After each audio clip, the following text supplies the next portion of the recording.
Hi, my name is Ryan McIntyre. I'm the captain of the 124th New York. We're a local Orange County Civil War living history unit. We've been around since 1983, and we're one of the few Civil War living historian groups that are designated a historic military command by the state of New York, something we're very proud of. Here today, August 25th, 2012, we're portraying Company H of the 124th New York, pretty close to the actual grounds of where they formed 150 years ago, on a place called Camp Wickham, which is up by the Goshen Middle School. We are in Goshen, New York, I guess I should mention as well. Company H was a majority of men from Walden. We're portraying a group of 12 men that came under Lieutenant Henry Gowdy. That's the gentleman that I portray. And here at Camp Wickham, the men of Orange County began the transformation from civilian life into military life. It's a unique event here today. It's one of the few Civil War events that you'll see where the men are clad in civilian attire. So we're all dressed in clothing that was typical of the 1860s. The reason that we're in civilian attire is because men here joining the 124th would have come in their everyday clothes, and then here they would have been issued officially uniforms. We know that they weren't issued uniforms probably until the end of August. So being that it's August 25th, we're trying to be as close to 150 years ago, we decided to go in civilian wear. You also notice over here on this gun rack here that there's most of it is sticks and broom handles, and there's a few old, out-of-date civilian and military arms. The 124th wasn't issued weapons here at Camp Wickham.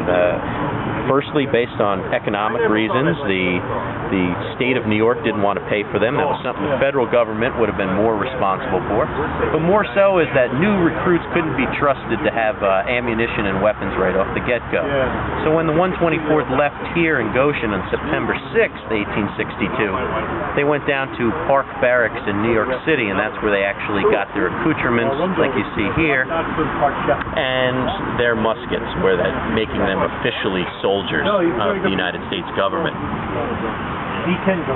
So today here we've been doing demonstrations and trying to just portray guys who have just arrived and the frustrations of the first days of Civil War enlistment. What types of things you were worried about, what you would have brought with you, but also how do you transition from being in a group of friends to all of a sudden having to obey someone who outranks you, who days before was just your a good friend, or maybe some you didn't even respect. Now here on the Camp Wickham grounds, like I said, we're just one part of what would have been the greater 124th New York. In all, there were 10 companies. Eventually, there were just under 1,000 men formed here under the stead of Colonel Augustus Van Horn Ellis, and were mustered into U.S. service on the 1841 courthouse steps over in just up the street here in Goshen, and then took the train, which is now the modern-day police station, down to New York City. They fought in every major engagement with the Army of the Potomac, and of the original 1,000 that left here in 1862, only 138 returned in 1865. If you're ever interested in the 124th or more about us, we have a website. It's 124thNYSV.com, or just search us on Yahoo, 124th New York, and we're the first page that comes up. So thanks for listening today, and have a good one. Would you like to give a tour of the camp? Sure. If you like, we can give a tour of the camp. Yeah, the more the merrier. The original Camp Wickham was actually 4 barracks buildings. They're made of wood. They were 75 feet wide and 100 feet long, literally enough to store and provision 1,000 men. Since we, of course, couldn't recreate a building of that magnitude, what we've done is we've really just assembled a bunch of early war Civil War tents. So these large tents you see here, I should say, these are actually kind of medium-sized due to the time period. It's called an A-frame tent or a wedge tent. 4 men were expected to sleep in one of those. Okay, I've heard as much as 8 or so could even sleep on colder nights inside of that. These were issued starting in 1861. They quickly became impractical to keep tents like this around, just because it required a space in a wagon. Men couldn't carry these on their own, and once the Army really started to grow in size, started in 1862, the Army just didn't have enough wagons and horses to transport tents like this. So they were transitioned into a much smaller shelter half that each soldier carried on his back, and then those tents only 2 men slept in. Over here, you see a much larger, it's called a Sibley tent. It's modern, looks like a teepee. Well, that's because that's what it was modeled after. It was created by a general that was deployed out west, and he saw the Plains Indians in teepees, and therefore decided to create a military tent based off of that. This was what we would call a garrison style. Took even more time to set up and to move, and but you could sleep 12 men inside of them, and these were used throughout the war wherever fixed camps were. Yeah, we can go in and take a look. It's not a lot of people realize that these were actually set up with a pole, and then also with a tripod. And the reason that the tripod is here is so that either a campfire can be built here, and then everything can vent out the top, or a stove can be positioned under it.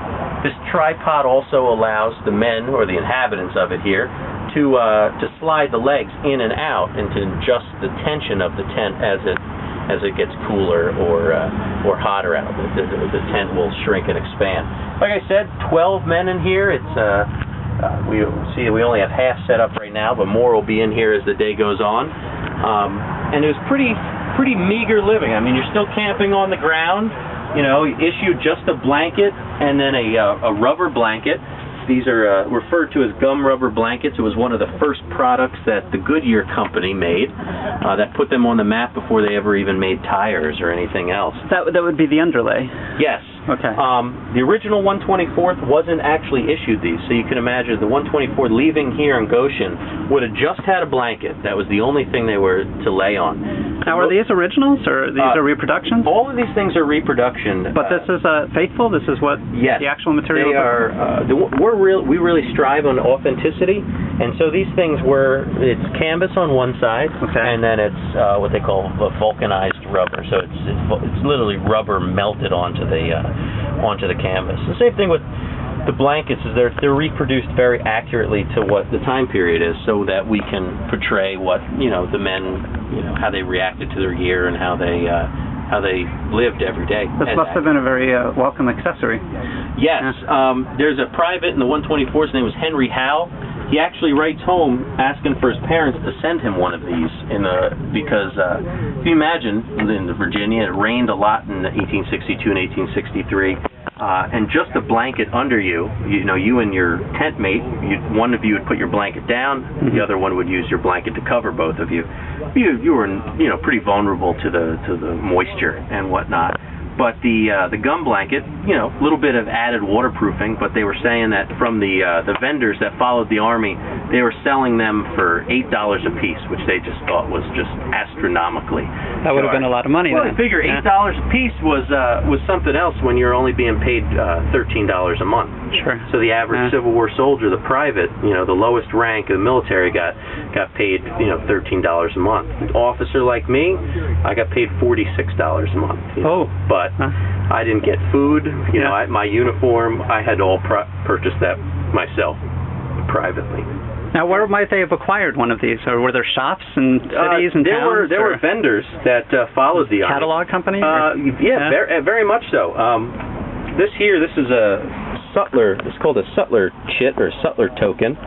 This is a reproduced actual one from George Holman, who was the sutler to the 124th New York. Every regiment was allowed to take a local shopkeeper who was expected to be able to sell the men, certain goods and luxuries that the Army didn't provide them with. The Army fare was pretty meager and pretty bland, and so these vendors would have things like, butter, sugar, maybe different kits to mend, your uniform and whatnot, gum, rubber blankets, and the like. And they also would have numerous different types of snake oils and gimmicks and everything from bulletproof vests that were made out of lead, which of course didn't work, and but also to things that were, supposedly supposed to cure every type of ailment, but were mostly just herbs with a lot of alcohol. Okay. The lead vest sounds like a heavy accessory to have to pack. It was, and of course, young soldiers, not knowing any better, most of these soldiers were, under 20, 18, 19, 17 even in some cases. Didn't know any better, and the thought of being killed or wounded was a pretty scary thing, especially being there's no dog tag system during the time period to really help identify you. So these guys would go to extra lengths to try to preserve themselves a little bit. Okay. Because I would imagine then they would also themselves make some accommodation for identification, right? They would put letters in their pockets or some sort of identification. It was very common, if you knew you were going to go into battle, you might affix a piece of paper to your jacket with your name in it. Make sure you had something with your name in it in your pocket. The 124th actually had a unique piece of identification on the eve of their first battle, which was the Battle of Chancellorsville, May 1st, 1863. The Colonel Augustus Van Horn Ellis, issues the regiment orange ribbons to help remind them of Orange County, but also to help the men identify their dead and wounded on the battlefield. They, in their first battle, they made such an impression on the 53rd Virginia that a couple of prisoners of that regiment afterwards saw the 124th passing by and said, "There be those red string devils." It says their bullets seem to fetch us wherever we lay. So, a good little point of unit pride there. Yeah. Now these underlays, I noticed they've got rivet holes. They do. Was that to stretch on a frame if they were in a position that would provide such luxury, or more so it was to help them? They could fashion it around their necks. You take one here. Okay. You could also stretch. Oh, sure. You could use it as a sort of a rain cover, right? The cavalry was issued raincoats, which had a slit in them, kind of like a poncho. But if you see this here, you could take it. See, then I've got two holes right there, and boom, I've got a raincoat. There you go. So it just made it a more versatile product. But I mean, you could use it just to tie it down in various different dimensions and whatnot, and keep you as dry as possible.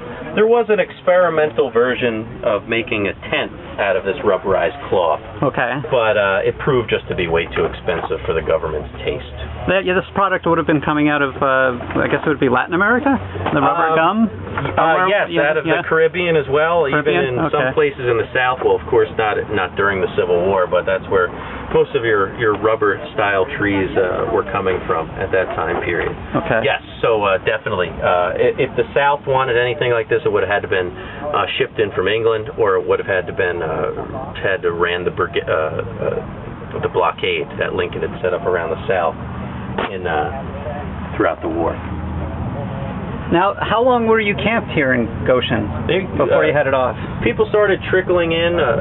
Recruitment started on July 2nd, basically, 1862. But that was basically individuals like myself would set up a booth in the Orange Inn, which was just up the street next to the courthouse, had 3 or 4 guys recruiting men out of on the second floor.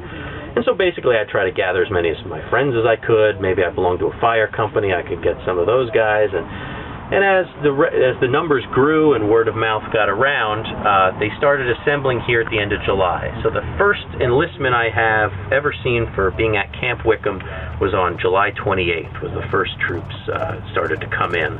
And those, as they came in, they were assembled into bigger bodies. And so once 100 men was reached, that was designated a company. And so the first one would be Company A. And therefore the captain, which was usually the person who brought in the most men, he got to be the senior most officer at that point, from that point on. And then so on and so forth, B, C, there was no Company J because it looked too much like I, but it went all the way up to K, and it was 10 companies. And so once that 1,000 mark was reached, then the regiment actually got its designation and whatnot. The 124th actually had to turn away an entire company of men who just got here too late, and they actually went and joined the 143rd New York out of Sullivan County. Okay. Yeah. Now, would they have all trained off at the same time, or were they in groups of 100, like you mentioned earlier? So a regiment works as So a company is 100 men. So there's 10 companies in a regiment. Okay. Each company is commanded by a captain, and then the colonel of the regiment oversees the 10 captains. So once they're considered a regiment, they move everywhere together.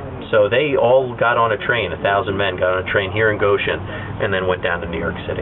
So how long were they here for? They were here from June 28th. They left September 6th. Okay. So just over a month. Yeah. Now, what sort of infrastructure was available to them? I'm assuming that they were having to build or dig trenches for sewerage and. Yeah, I mean, it had to become a working camp. I mean, all of a sudden you had a lot of it was donation by the town. There were these military committees that each town formed, and basically what their job was to do was to fundraise. The land was donated by the widow of General Wickham, who was a Mexican War hero. Okay. And he, so basically, this area we're standing on right now, which is just next to the Orange County Government Center, was a swamp at the time period. So the actual camp was further up the hill by the present-day middle school on higher ground. But yeah, absolutely, they had to create barracks.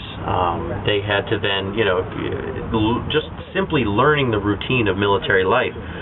You had to start feeding 1,000 people, or as it grew, and grew and grew. The food was notoriously bad here. Really? I would think it would be good in this farming community. You would think so. Yeah. I think probably just the newness of it all, and each company of 100 men detailed 2 men to cook. And so, who was to say? You would hope that they would have some type of culinary training, but and I would imagine if you were a restaurateur, you would be reluctant to leave a profitable business. Very like that, good right? point. A lot of these people, or anybody here, really. A lot of these people, a lot of the men that enlisted were looking for a steady paycheck. Definitely, $13 a month was a consistent $13 a month. Orange County was an affluent farming community at the time period. But even if you listed your occupation as farmer, it didn't mean that you owned a farm. It just meant that you worked on one. Company H is one of those rare companies that's actually a majority of them are skilled men. A lot of them came from the knife factories and were blacksmiths along the Walk Hill River that runs through Goshen. It was famous for its textile industry and also its water-powered factories. There are also a number of jewelers and clerks, and really people came from every walk of life to join the 124th. So it was just as much patriotism as it was looking for a consistent paycheck.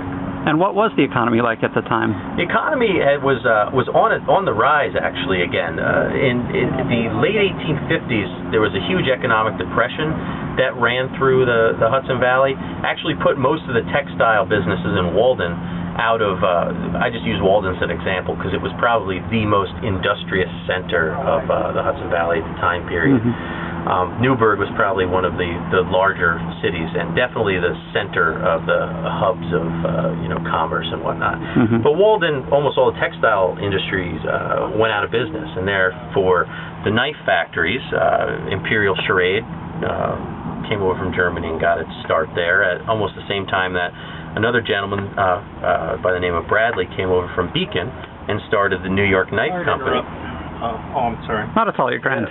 You're on film now. Yeah. You can come in and join if you'd like, if you got something to say. Who wants to know about what's happening tomorrow? There's a photographer from the Record and some things.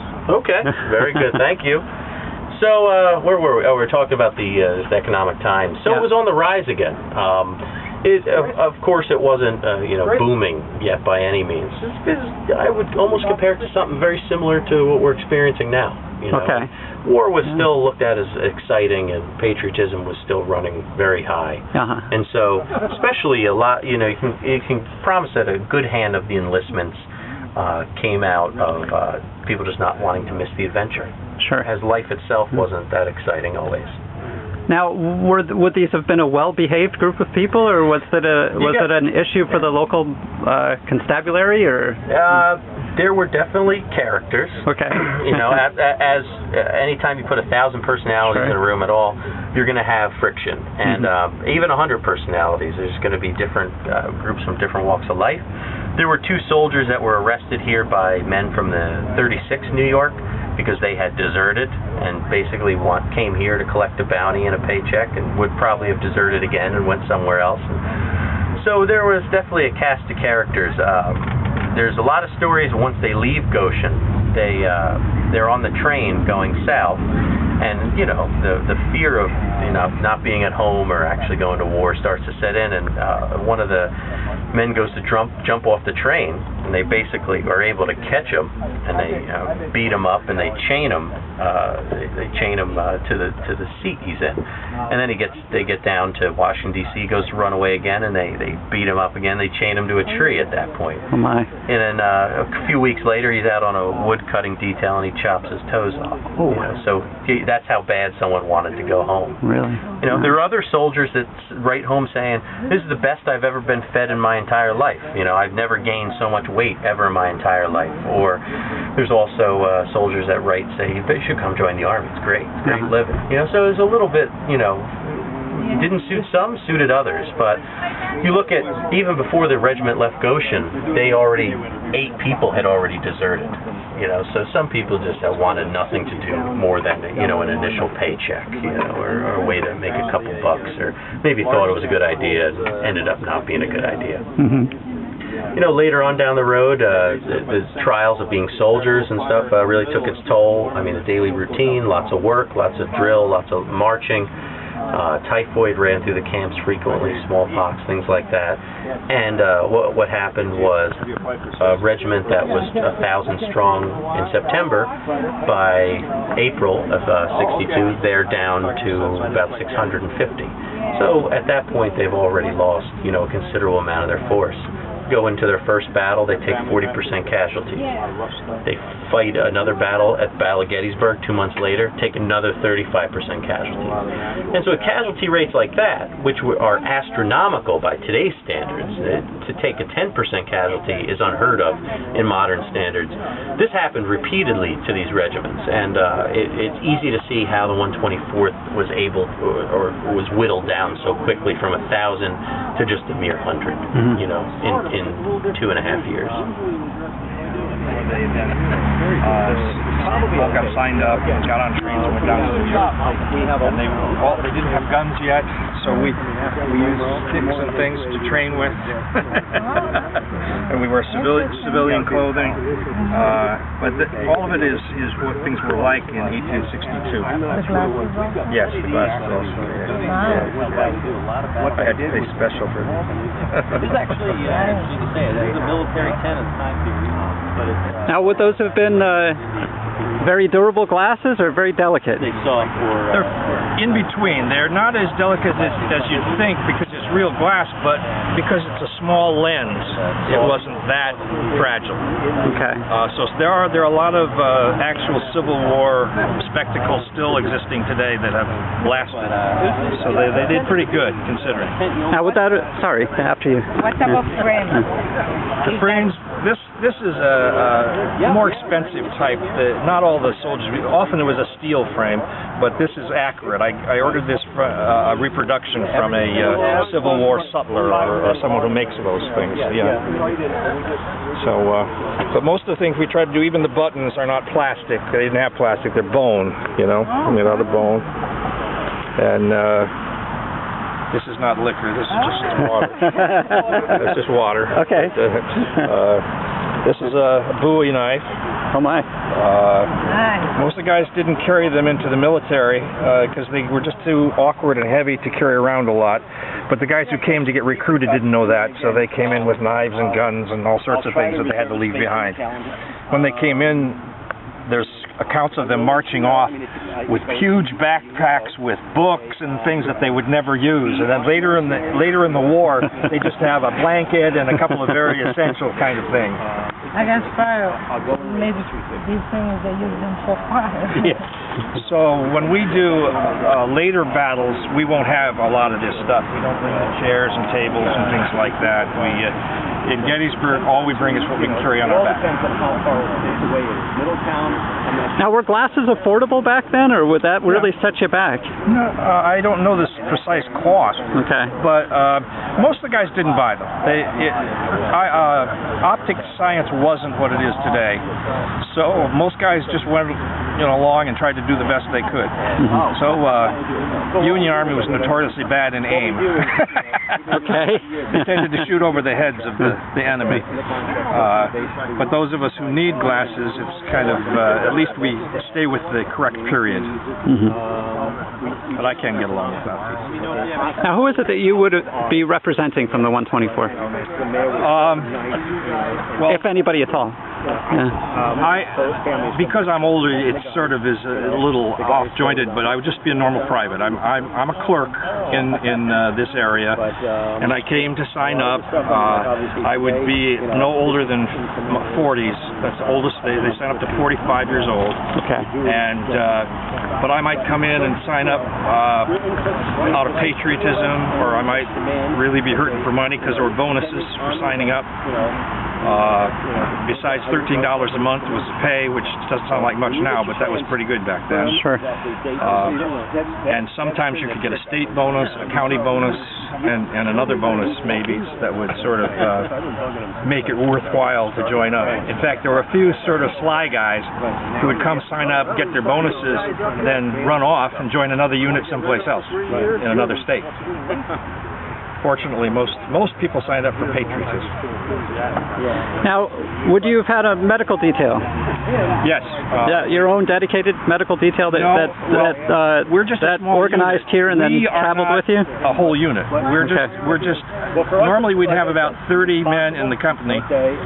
This is Company K that we're representing here. If we had 30 men in the company, then there'd be additional companies, and then attached to the brigade would be a medical contingent. Okay, so there was no doctor, let's say, that was with the Orange Blossoms. Not that many people. No. Okay. We had medical orderlies sometimes.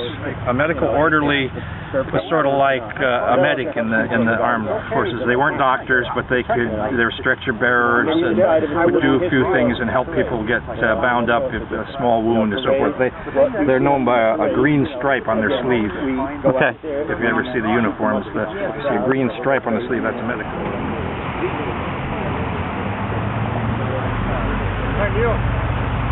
Hey! How are you, brother? Good, how are you? Some contemporary veterans here. Doing well? Yeah, good to see you. You Yeah. too, my friend.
How are you? Good.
That's when they started going. They make millions.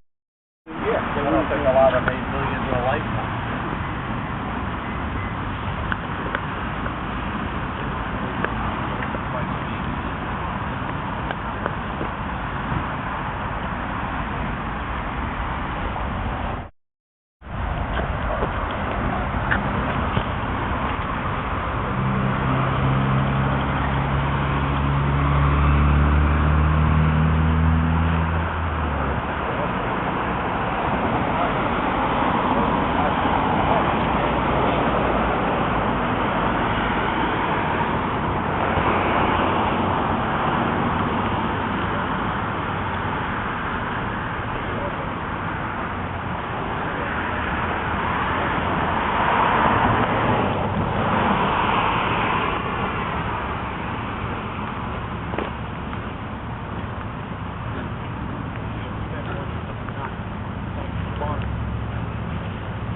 Erie was a psychiatrist. And since he spoke to all of New York celebrities from about MacDonald, what they didn't realize was that when he wasn't doing that, he worshipped elephants. And he had big garages, big buildings with elephants. And my friend had the Nyack Journal, and the elephants got loose, and there's pictures of the elephants running through Nyack. You know, so Dr. Bernard. Worship elephants. Huh? I don't know if you should put this one on the website.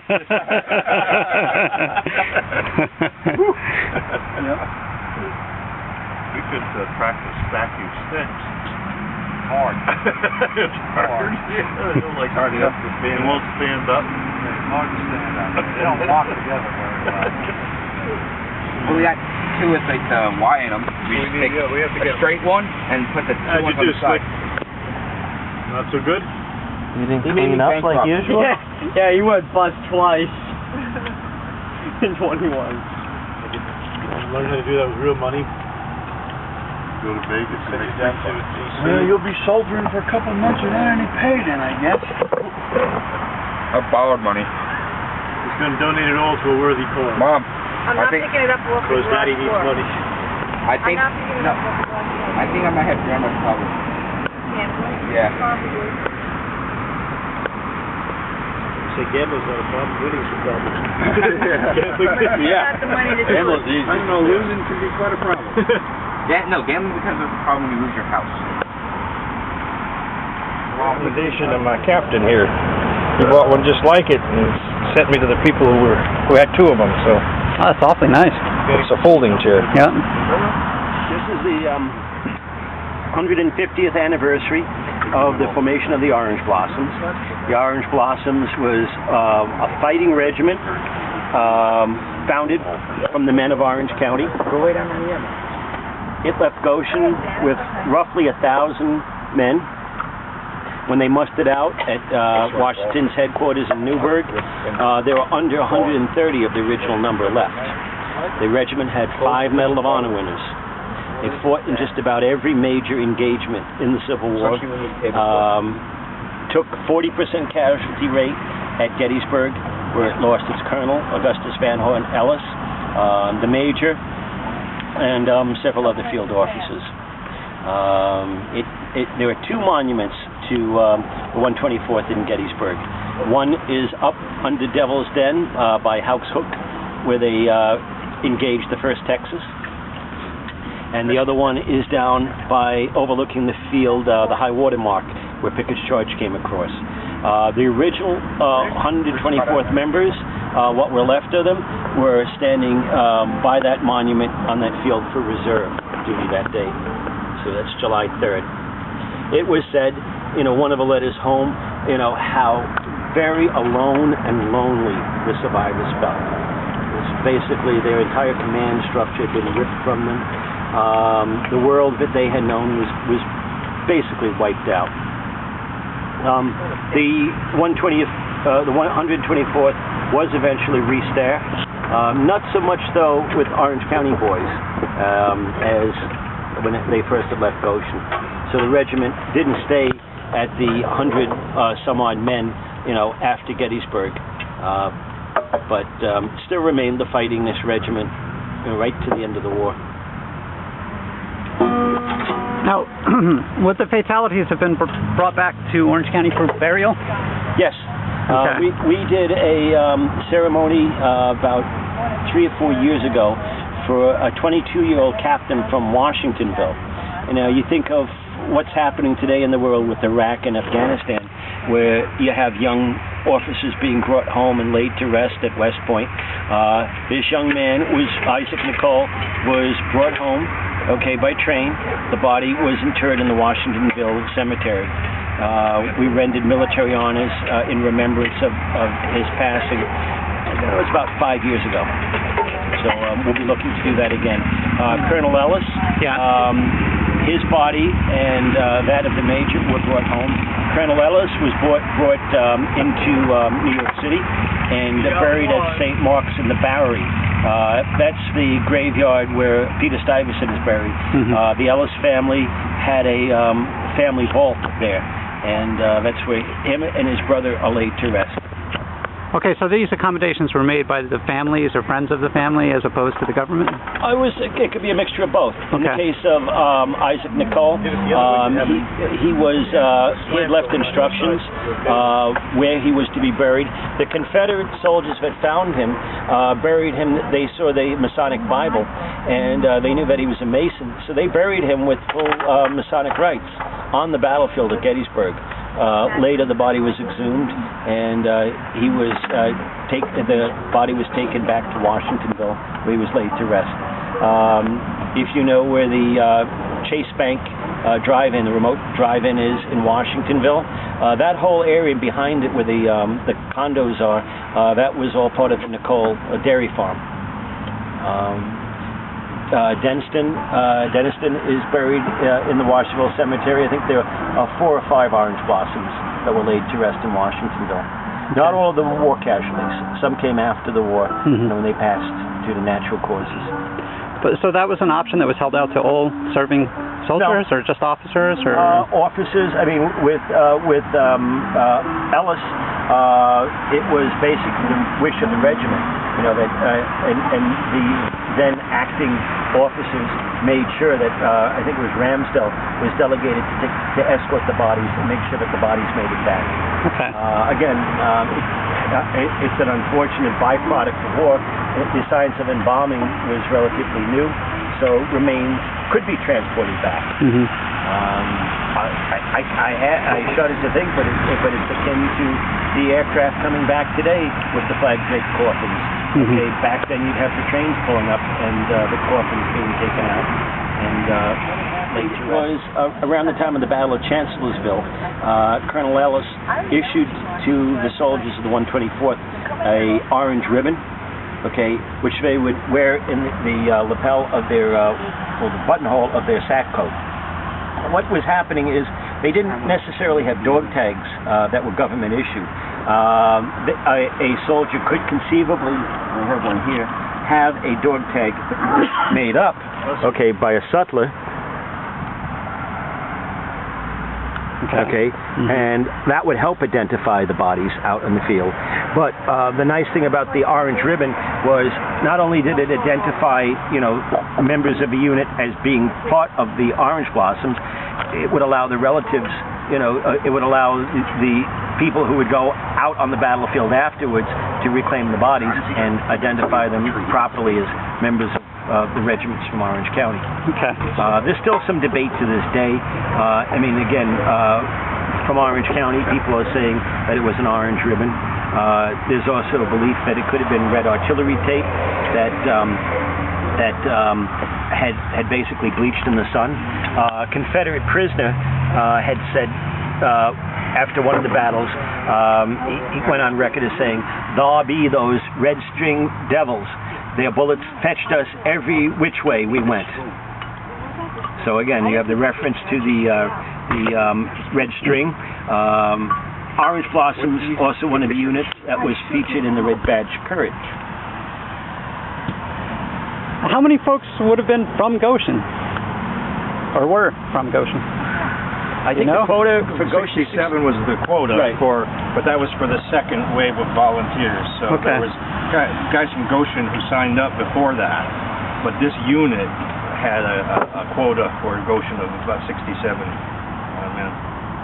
Anybody here from Goshen? I'm in Campbell Hall. Okay. I'm in Middletown. So that's close. It was the United States. So, yes, did it demonstrate the reach of a federal government? Yeah, it sure did. But it also defined us more than just being New Yorkers and Virginians and Georgians, as opposed to, now we're Americans. So, how has the war affected you as a contemporary citizen of Orange County? As far as the Civil War is concerned,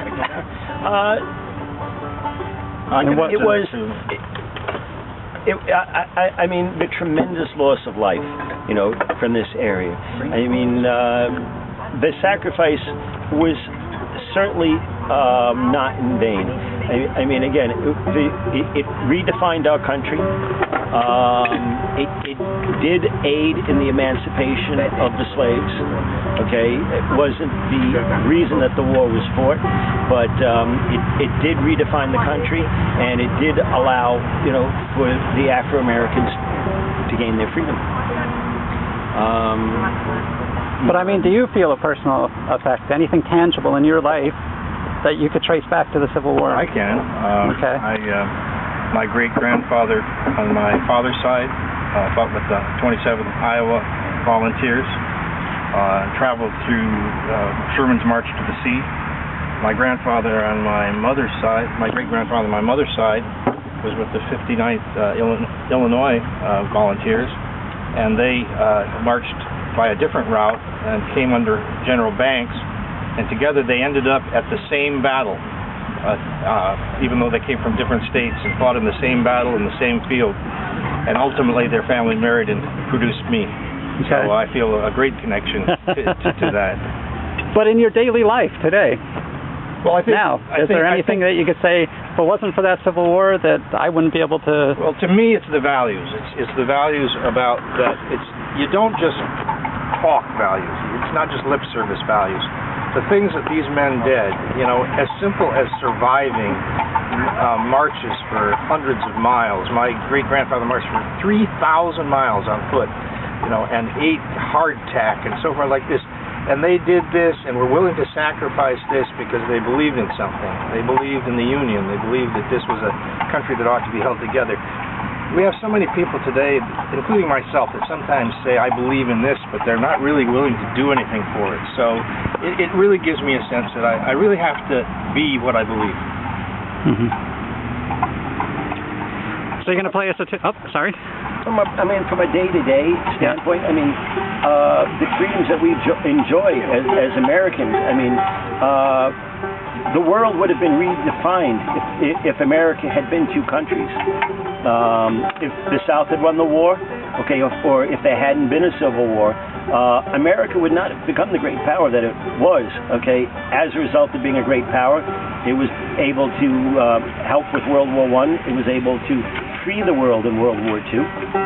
It became a leader against the Cold War, and American values, despite what our enemies are saying, have redefined the world and made it a better place.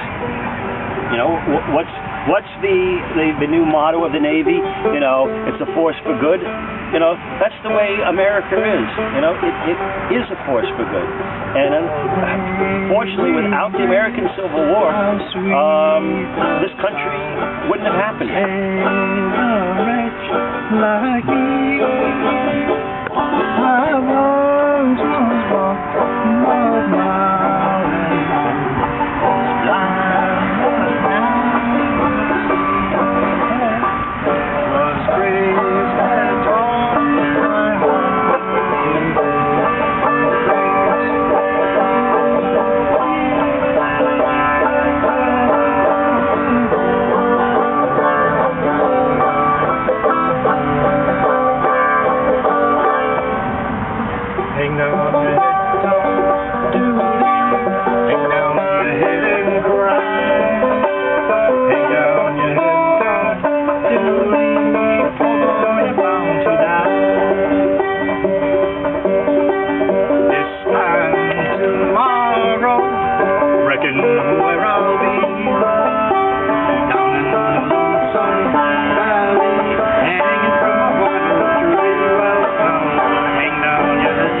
That was sung back in the Civil War. It's like some of the folk songs made popular in the 50s, like Sloop John B, and some of those go back to the Civil War. So I was singing that because people are more familiar with it.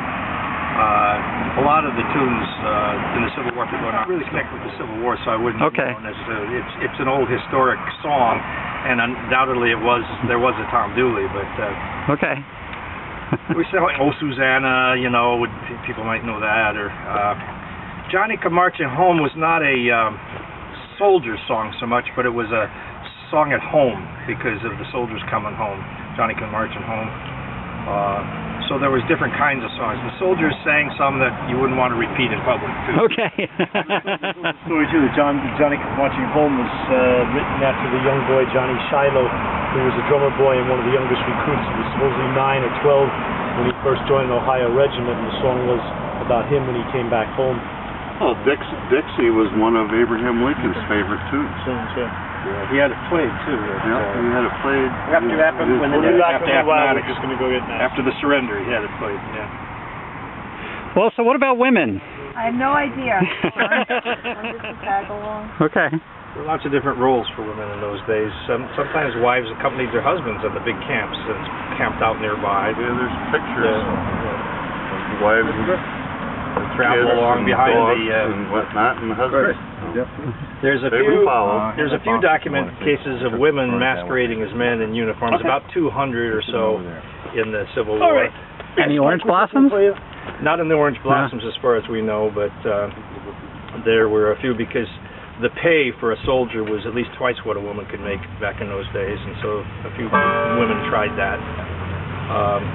But women, women's rights wasn't where it is today, so a lot of women, did the sewing, the baking of bandages, the support services, a lot of nursing. Clara Barton was a famous woman that when she was near the Battle of Antietam, she had a wagon full of medical supplies, and they said, "Where is it?" She said, "Follow the sound of the cannons." And she became involved in the development of the Red Cross.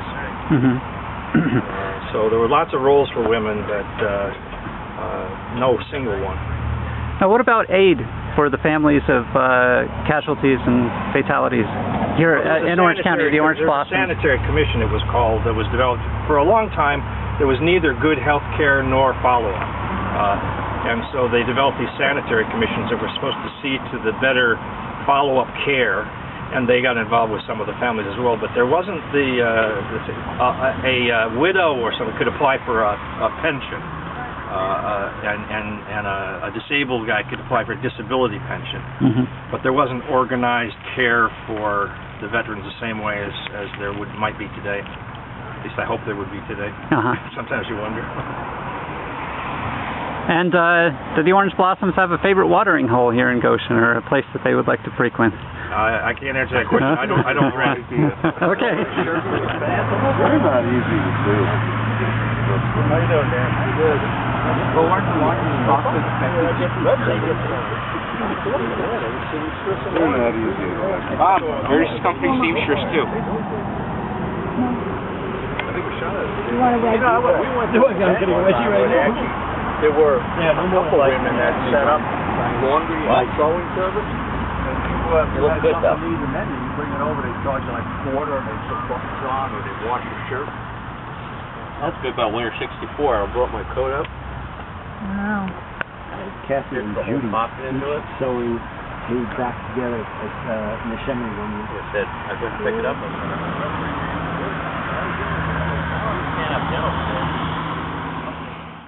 Goshen, New York, Goshen, New York, goshennewyork.info. If there's a meeting but you cannot go, goshennewyork.info.